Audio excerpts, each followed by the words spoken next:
Hi guys, I'm going to show you a little bit about color mixing that you're going to do in class today. So the first thing you want to do is write your name on the top of this paper. You're going to end up unstapling it if it's easier for you, so don't worry, but the first page you'll kind of keep everything together by a paper clip later on. So the first sheet is all these different color combinations, and I want you to see if you mix blue and yellow, what do you get? If you mix red and blue, what do you get? Now you have a palette here, so you can be saving some of these colors because you might be using them in the other column. On your paint tray, you have yellow, red, and blue, and then a lighter blue. And those are our primary colors. Then I also gave you a white and black to tint and shade your colors. And you might need those to make gray later on, or make a color lighter, or making it darker. So the first thing is blue and yellow. So we're gonna see what happens when we mix blue, and and yellow. We don't need to use that much paint. Really don't load the paint up. Less is more with this, so your paper doesn't get saturated. So I have blue here. Now you could use a different paintbrush. But I'm just gonna kind of wipe mine off a little. I'm gonna take a little yellow. I'm gonna put yellow there. And then what happens when I blend them together? Now you can blend on your paper or on the palette.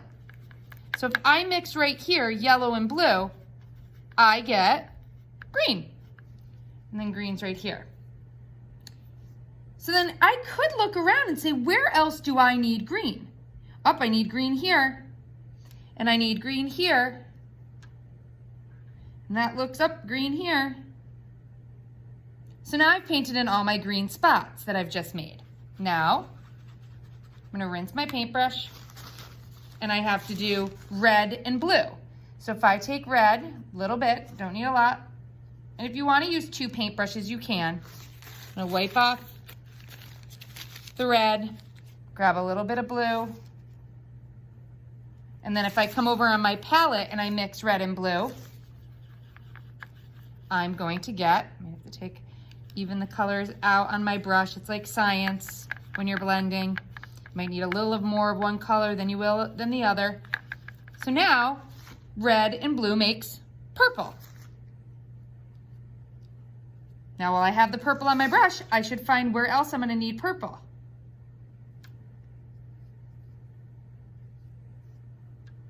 I think that's it.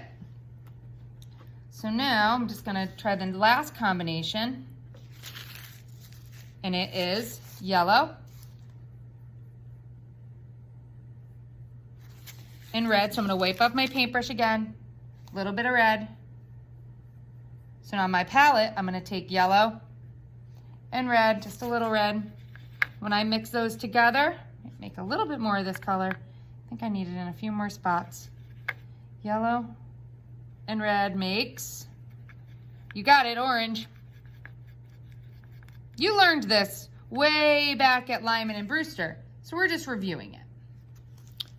So now that I have the orange down, I'm gonna find all the spots that I would need orange.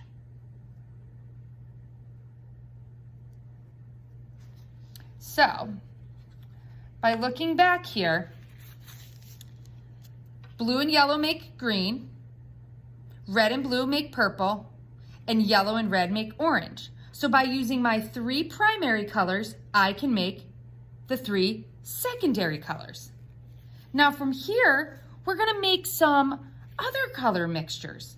So the colors that are next to red, yellow, and blue on the color wheel.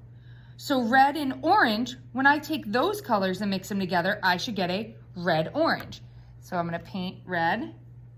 Now while I have red, you can go ahead and paint all of the other reds that you see. Might be easier to do that.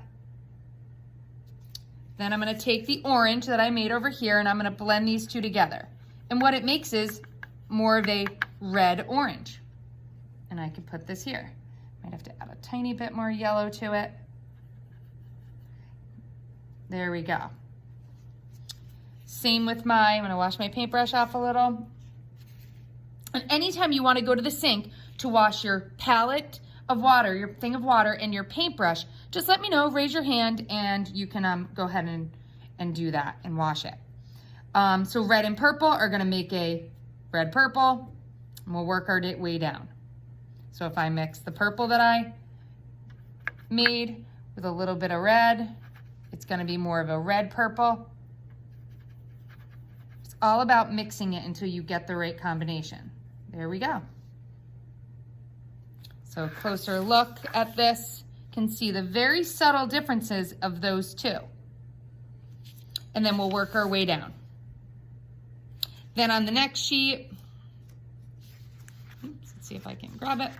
The next sheet after that is we're gonna work with something called analogous colors. And I just talked about that, and they're color that are next to each other on the color wheel. We'll talk about that next.